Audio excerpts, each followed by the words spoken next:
daily vlog. Hello everyone, আমি মিষ্টি হাসি চলে এসেছি আজকে আপনাদের সাথে একটা ব্লগ শেয়ার করতে। জানেন বন্ধুরা, সম্পর্কগুলো না দাঁড়িয়ে থাকে রেসপেক্টের উপর।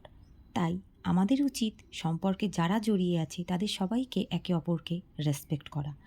সংসারই তো আসল অভিনয়ের জায়গা। সেইখানে যদি আমরা একটু একে অপরকে রেসপেক্ট করি তাহলে সম্পর্কগুলো না আরও সুন্দর হয়ে ওঠে। যে কোনো কঠিন পরিস্থিতি সামলানো যায় যদি সেখানে সুখ শান্তি থাকে। আর যেখানে সুখ শান্তির বড় অভাব, সেখানে আনন্দের পরিস্থিতিও সহজভাবে এগোয় না।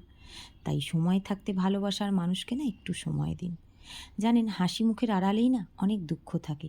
কিছু ভুল বোঝাবুঝি কিন্তু ভালো, কিন্তু তা বলে একটু পরিবারকে সময় দেবো না, তাতে করে কিন্তু ভুল বোঝাবুঝিগুলো আরও বেড়ে যায়। এবং সেগুলো যদি বেড়ে যায় তখনই শুরু হয়ে যায় ডিসরেসপেক্ট। তাই সময় থাকতে না পরিবারের কাছে ফিরে আসুন এবং উইকেন্ডে একটা দিন হলেও পরিবারকে নিয়ে বসে একটু জলখাবার খান, একটু গল্প করুন, সময়টাকে একটু সুন্দরভাবে করে তুলুন। এইটুকুনি মানুষের চাহিদা থাকে, এটা উভয় ক্ষেত্রে, স্বামী এবং স্ত্রীর ক্ষেত্রে। আজকাল আমরা মানুষরা ডিজিটাল ব্যস্ত হয়ে পড়েছি। এই ব্যস্ততার জীবনে আমরা কেউ কারোরই খোঁজ রাখার সময় পাই না।